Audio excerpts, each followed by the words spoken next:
குறைந்த விலை நிறைந்த தரம் தங்கள் தேவைகள் அனைத்தும் ஒரே இடத்தில் ஜெயச்சந்திரன். நீலம் ஸ்டுடியோஸ் அப்ளாஸ் என்டர்டைன்மெண்ட் தயாரிப்பில் மாரி செல்வராஜ் இயக்கத்தில் துருவ் விக்ரம் நடிக்கும் பைசன் அக்டோபர் 17 முதல் திரையரங்குகளில். பழைய நகையை கொடுத்து 5 to 11 monthsல அதே எடைக்கு புது நகையை எடுத்துக்கோங்க. எக்ஸ்ட்ராவா ₹1 தர வேண்டாம். Magic old gold exchange.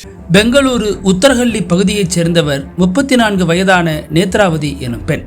இவருக்கு திருமணமாகி 17 வயதில் ஒரு மகள் உள்ளார். தனியார் நிதி நிறுவனத்தில் வேலை பார்த்து வரும் நேத்ராவதி கருத்து வேறுபாடு காரணமாக கடந்த சில ஆண்டுகளாக கணவரை பிரிந்து தனது 17 வயது மகளுடன் தனியாக வசித்து வருகிறார். அவரது 17 வயது மகள் 10ஆம் வகுப்பில் தோல்வியடைந்ததால் படிப்பை பாதியிலேயே விட்டுவிட்டு வீட்டில் இருந்துள்ளார். இந்த சூழலில் சகோதரி அனிதா நேத்ராவதிக்கு போன் செய்துள்ளார். ஆனால் நீண்ட நேரமாகியும் போனை எடுக்காததால் அவரது வீட்டிற்கு வந்து பார்த்துள்ளார். கதவு வெளிப்பக்கமாக தாழ்பால் போடப்பட்டிருந்ததால் ஜன்னல் வழியாக அனிதா பார்த்தபோது தனது சகோதரி நேத்ராவதி ஃபேனில் தொங்கிய நிலையில் இருந்ததை பார்த்துள்ளார். இதை பார்த்து அதிர்ச்சி அடைந்த அவர் காவல்துறைக்கு தகவல் கொடுத்துள்ளார். அதன் பேரில் சம்பவ இடத்திற்கு வந்த போலீசார் கதவை திறந்து கொண்டு உள்ளே சென்று தூக்கில் இருந்த உடலை மீட்டு பிரேத பரிசோதனைக்காக மருத்துவமனைக்கு அனுப்பி வைத்தனர். இது குறித்து வழக்கு பதிவு செய்த போலீசார் விசாரணையை தொடங்கினர். இந்த சூழலில் நேத்ராவதியின் 17 வயது மகள் திடீரென காணாமல் போயிருந்தார். இது போலீசாருக்கு மேலும் சந்தேகத்தை அதிகரித்தது. அதே சமயம் அவர் 18 வயது நிரம்பாதவர் என்பதால் அது குறித்து காவல்துறையினர் வழக்கு பதிவு செய்து தீவிரமாக தேடி வந்தனர்.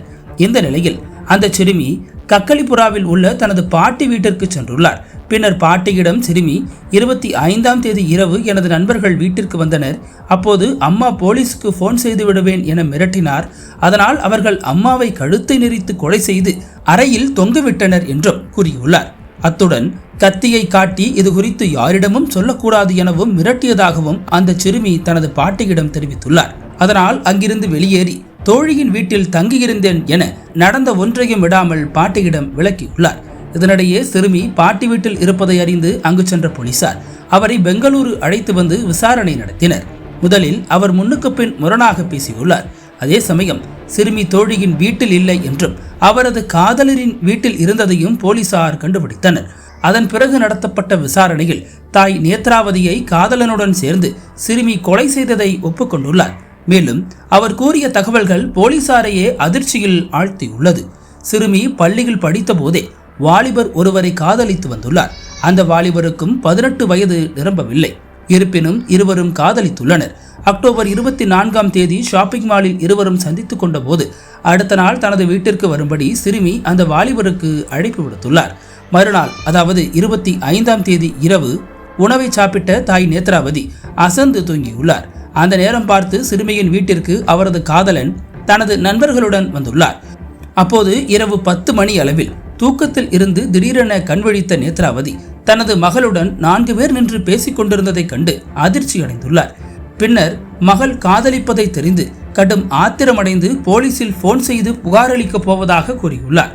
இதனால் பயந்து போன சிறுமி மற்றும் அவரது காதலன் தனது நண்பர்களுடன் சேர்ந்து நேத்ராவதியின் கழுத்தை நெரித்து கொலை செய்துள்ளார்.